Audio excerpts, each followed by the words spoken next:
Sobat Unisa, kami mahasiswa semester 3 Universitas Aisyah Yogyakarta, kelompok 7 mempersembahkan video profil tokoh untuk mata kuliah Kemuhamadian dan Keaisyahan. Bimbingan dari Bapak Dr. Iwan Setiawan, Magister Studi Islam. Pada kesempatan ini, kami menghadirkan profil Bapak Haji Rohman, Sarjana Agama, tokoh penggerak Muhammadiyah yang berdedikasi memajukan dakwah Islam di Lendah. Mari kita simak perjalanan hidup dan pengabdian beliau.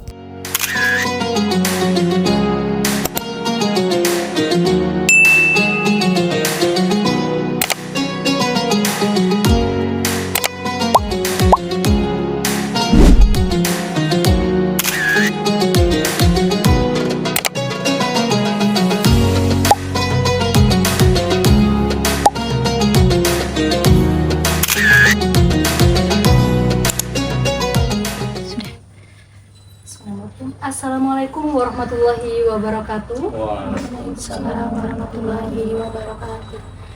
Selamat siang Bapak Rahman. Pertama-tama puji syukur alhamdulillah kegiatan hari ini akan dilaksanakan. Lalu puji syukur alhamdulillah senantiasa kita panjatkan kehadirat Allah Subhanahu wa taala yang telah melimpahkan rahmat, hidayah serta nikmatnya pada pagi hari ini. Kita semua diberikan kesehatan dan kesempatan untuk bertemu dan bersilaturahmi pada pagi hari ini dalam keadaan sehat walafiat tanpa kurang suatu apapun. Sebelumnya kami mengucapkan terima kasih yang sebesar-besarnya kepada Bapak Rahman atas meluangkan waktunya di tengah kesibukan untuk berbagi ilmu dan pengalaman Bapak Rahman kepada kami pada wawancara pagi hari ini. Sebelum memulai wawancara pada pagi hari ini, izinkan kami untuk memperkenalkan diri terlebih dahulu ya Bapak. Sebenarnya perkenalkan, saya Mailani Kaputri bersama rekan-rekan saya mungkin bisa memperkenalkan terlebih dahulu. Saya Nabi Putri Aksari, saya Alkohol. Dan dua rekan kami yaitu ada Mbak Sabrina Yuniati dan Mbak Melina Eka Putri. Kami sangat tertarik Bapak untuk mendengarkan terkait peran dan kontribusi kemuhammadiyahan di Lendah ini. Tapi mungkin sebelum itu Bapak bisa memperkenalkan diri terlebih dahulu dan menceritakan sedikit tentang latar belakang diri Bapak, seperti tanggal lahir, asal daerah serta perjalanan pendidikan Bapak. Nama saya Rahman, saya lahir dan besar di sini. Ini rumah dari dulu kakek nenek saya di sini. Saya lahir bulan Oktober tahun 1975. Dan sejak kecil mungkin dari SD, SMP, SMA mungkin saya hidup di sini. SD Muhammadiyah Mirisewu, SMP Muhammadiyah Gulu, SMA-nya saya di Aliyah di Kulon Progo Madrasah Aliyah Negeri. Kemudian melanjutkan di UIN atau yang dulu namanya IAIN Sunan Kalijogo, mengambil jurusan pendidikan agama Islam. Kemudian dari kecil memang saya dididik di lingkungan Muhammadiyah, bahkan di remaja masjid sudah aktif di kegiatan.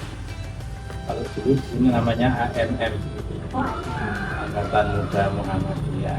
Namun dari SMP pun saya sudah menjadi ketua IPM sejak kelas 2 SMP. Kemudian menjadi ketua remaja masjid, berikutnya menjadi ketua pimpinan ranting pemuda Muhammadiyah. Kemudian sejak tahun 2005 itu setelah selesai dari pemuda Muhammadiyah, saya masuk di ranting cabang, bahkan sampai pimpinan daerah ikut, walaupun hanya mungkin di ketua bidang atau di anggota pimpinan di pimpinan daerah. Di ranting mungkin sudah 3 periode ini kami memegang di unsur ketua. Di cabang juga demikian, 2 tahun ini di unsur ketua. Untuk kali ini saya diranting di bagian wakaf, di cabang di LRB atau layanan sosial.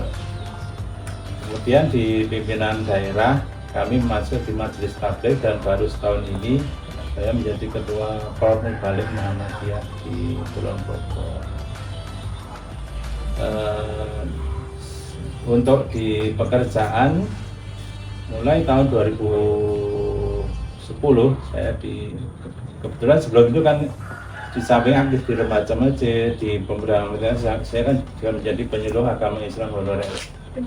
Dan tahun 2010 kami diangkat sebagai penyuluh fungsional di lingkungan Kementerian Agama Kabupaten Bogor. Bahkan sampai sudah 5 tahun ini kami menjadi ketua penyuluh di Kabupaten Bogor. Baru tahun ini kemarin Muhammadiyah dipercaya menjadi ketua Mubalik Muhammadiyah di Bogor. Mungkin itu, dan saya prinsip hidup saya pokoknya ketika kita bisa bermanfaat bagi orang yang lebih banyak itu adalah yang terbaik bagi diri kita.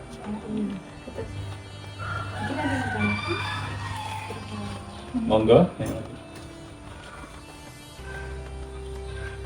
Selain menjadi pimpinan cabang Muhammadiyah ini, profesi Bapak ada lagi nggak?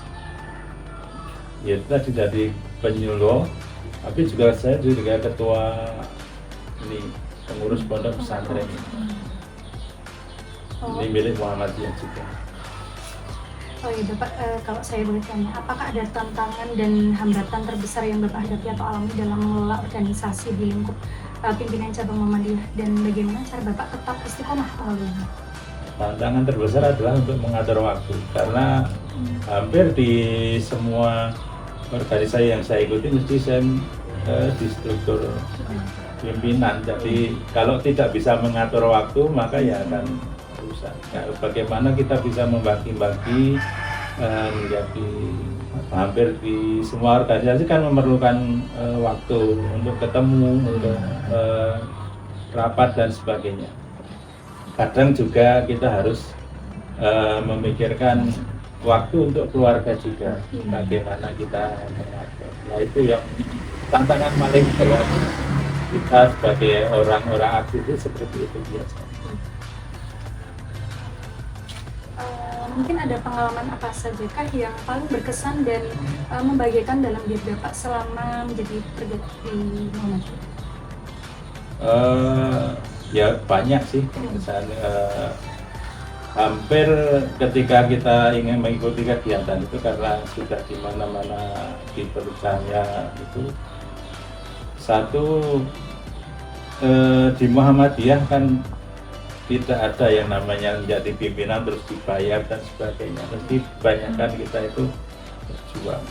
Tapi justru yang menjadi terkesan saya itu justru ketika misalnya masa-masa sulit kita, Allah itu memberikan jalan keluar dengan sangat mudah.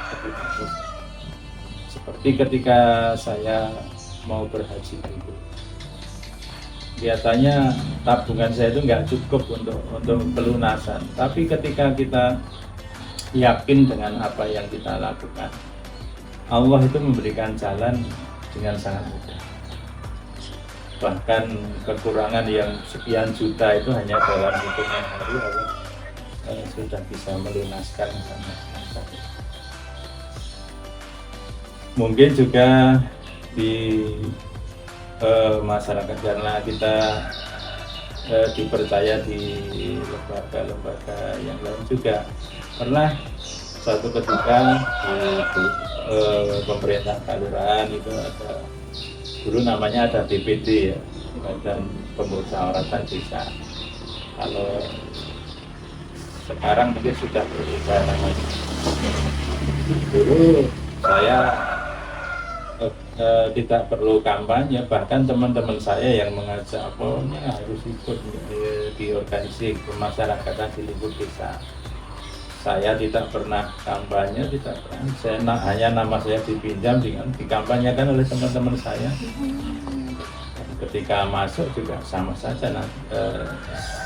Saya menduduki ketua BPD ketika masa itu sekitar tahun 2000 sampai 2005.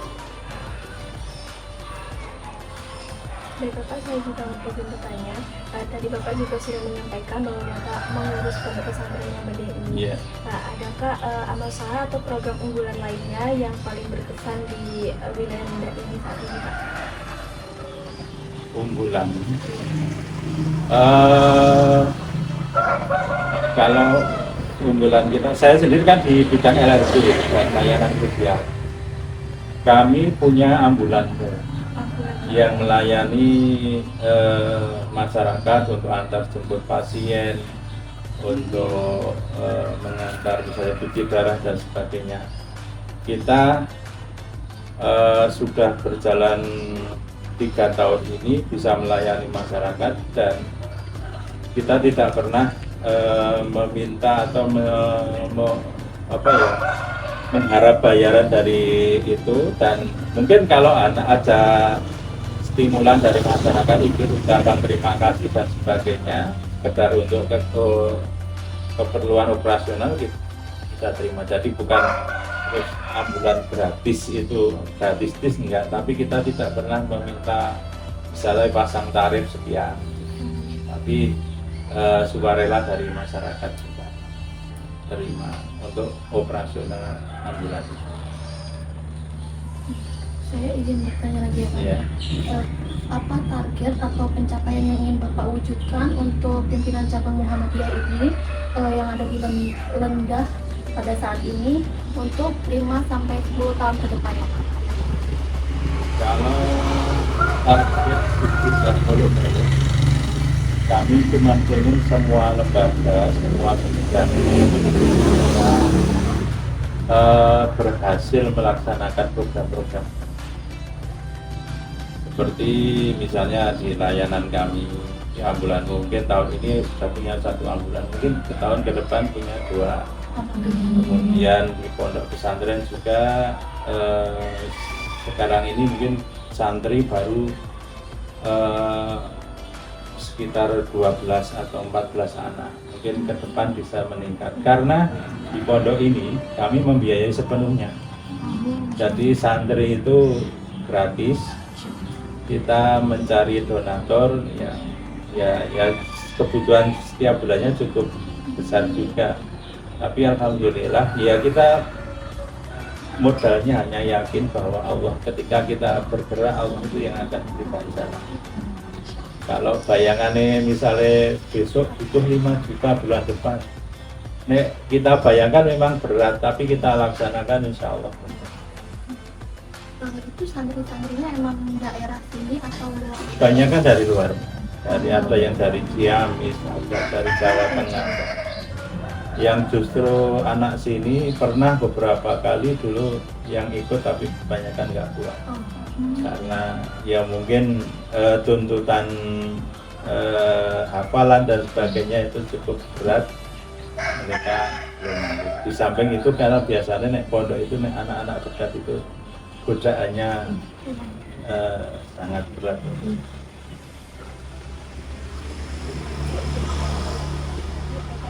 Kan itu memberi tawaran ini Bapak ikut ini saja gitu ya di ke Muhammadiyah. Adakah tokoh-tokoh lain yang menginspirasikan Bapak untuk Bapak tetap dalam organisasi Muhammadiyah ini? Maksudnya? Seperti tokoh atau peristiwa tertentu yang menginspirasi Bapak untuk termotivasi untuk tetap menjalankan organisasi ini. Oh ya banyak ya, kalau seperti tokoh-tokoh nasional seperti Pak Amin Rais yang ketika di mana saja dia sangat didambakan dan diharapkan oleh masyarakat banyak. Saya tidak terus berpikir jauh seperti saya prinsipnya mudah, yang penting saya itu dimanapun saya berada itu bisa bermanfaat untuk orang lain, itu sudah sangat memuaskan bagi diri saya. Tapi kalau keberadaan kita itu menjadi masalah bagi orang lain, itu yang perlu kita evaluasi.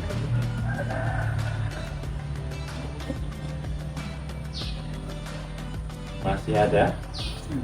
ada satu lagi Bapak, dari Bapak sendiri, apa sih pesan dan harapannya untuk generasi muda dan kerja agar terus semangat berjuang untuk kedepannya? Ya. Harapan saya pada generasi muda ya hampir sama dengan diri saya, jadilah orang yang paling bermanfaat bagi orang lain. Ikutlah kegiatan-kegiatan yang tentunya akan memberikan manfaat pada orang lain. Di Muhammadiyah hampir semua lembaga organisasi itu mesti tujuannya ke sana untuk memberikan manfaat kebaikan bagi orang lain. Karena itu ya marilah anak-anak muda kita ikut aktif di organisasi seperti Muhammadiyah ini agar nanti kita akan tumbuh menjadi orang yang dewasa, berpikir kritis dan juga bermanfaat bagi orang.